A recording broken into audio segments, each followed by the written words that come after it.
안녕하십니까. 저는 서울신대 박관희입니다.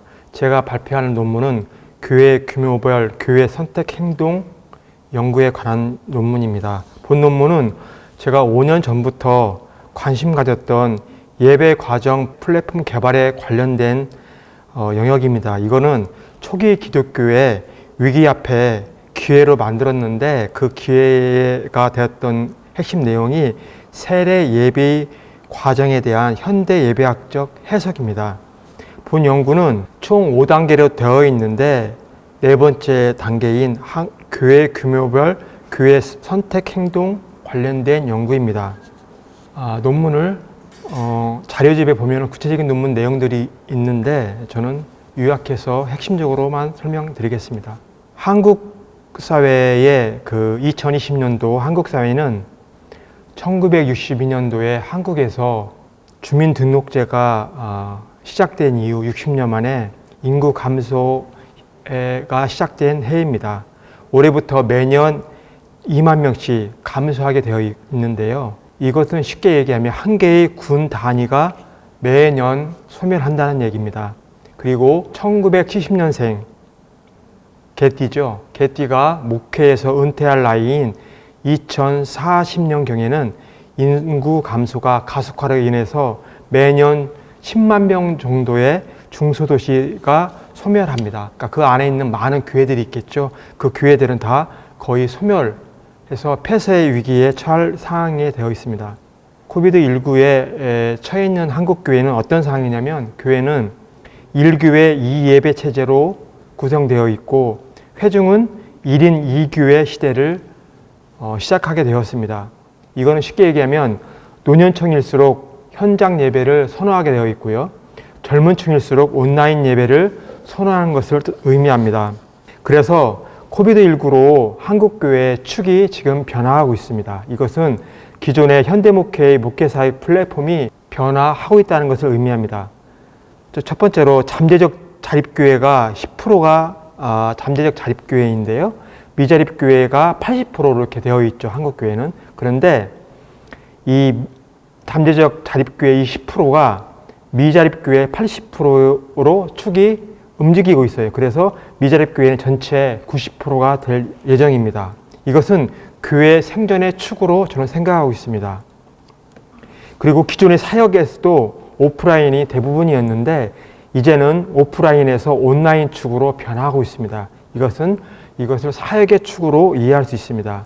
교회 생존의 축은 변하지 않는 상수로서 개척교회와 기존교회, 미자립교회와 자립교회를 구분짓는 형태이고 그 중심에는 교회 규모, 교회 사이즈가 있습니다. 사역의 축은 오프라인 활동과 온라인 활동을 구분짓는 형태인데 그 중심에는 회중들, 종교 소비자들의 행동에 있습니다. 본 논문은 교회 생존의 축과 사역의 축의 교집합을 찾으려고 합니다.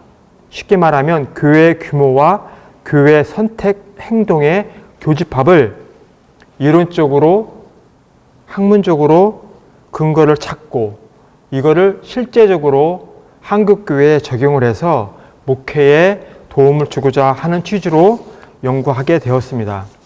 먼저 교회 규모를 개관하겠습니다. 교회 규모는 굉장히 중요합니다. 각주 자료집에 각주 31에서 38번까지가 있는데요. 교회 규모를 알면 교단 정책이나 실천 신학 교육의 방향성을 제시할 수 있습니다.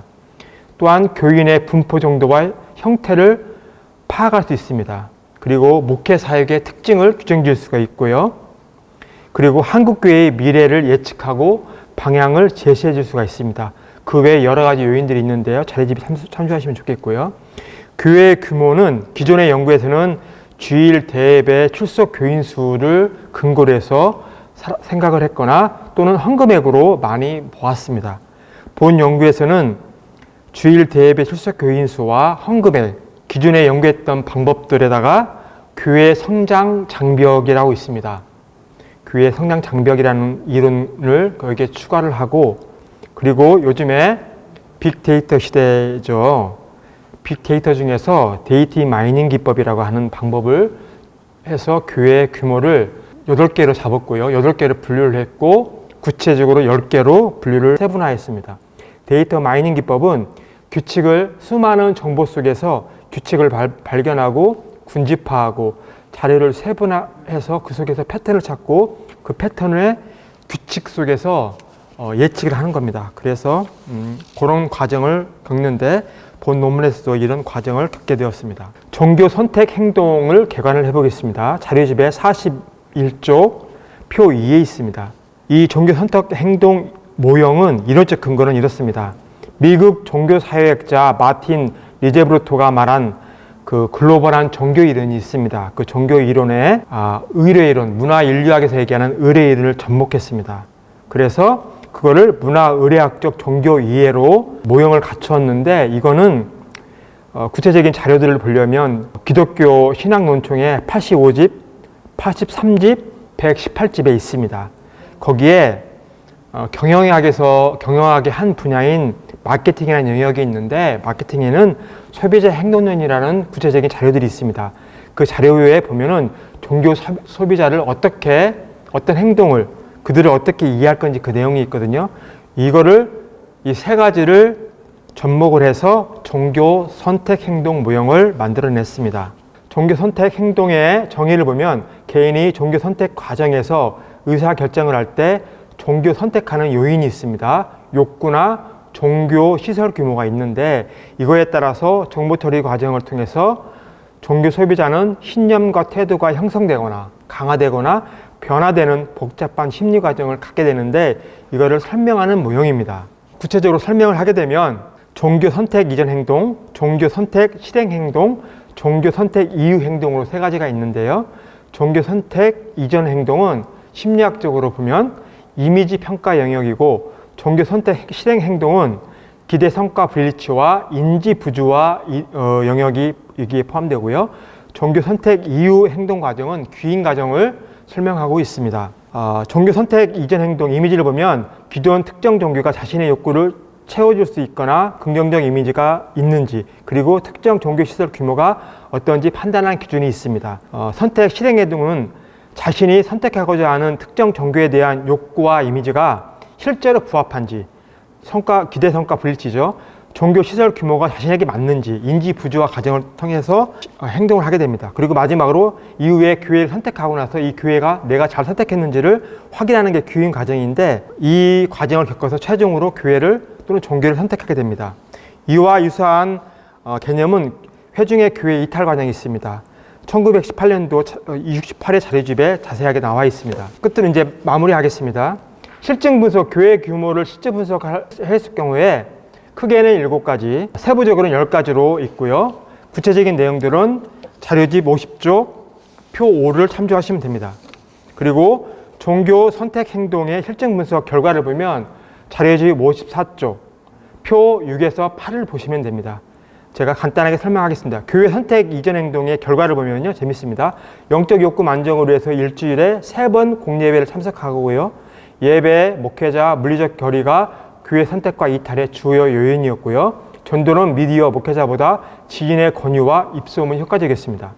교회 선택 실행 행동을 보면요. 10명 중 8명은 신앙생활을 위해서 교회 선택 경험이 있었고요. 이들 중에 3번 정도가 교회 이탈, 쉽게 하면 교회를 옮긴 거고요.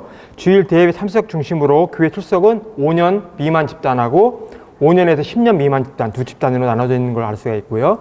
예배는 바람직한 교회의 모습으로 생각하고 있고 목회자는 인격과 영성이 있어야 된다고 생각하고요. 차나 도구로 20분 내에 있는 교회를 선호하는 걸로 나와 있습니다. 교회 선택 이후 행동을 보면은요. 10명 중 8명은 출석교회, 담임 목회자, 교회 교육에 만족하고 있고요. 이들의 정착 이유는 목회자와 예배가 주 요인으로 되어 있습니다. 정착 기간은 6개월 미만과 6개월에서 1년 미만이 있습니다. 이들은 현재 교회 봉사를 하지 않고 있고요.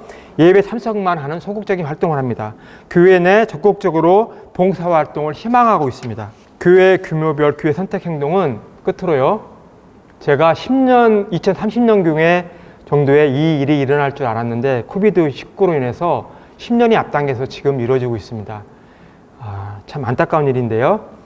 교회 규모별 교회 선택 행동 연구 이 내용이 목회자들과 신학자들에게 많은 도움이 되었으면 좋겠습니다.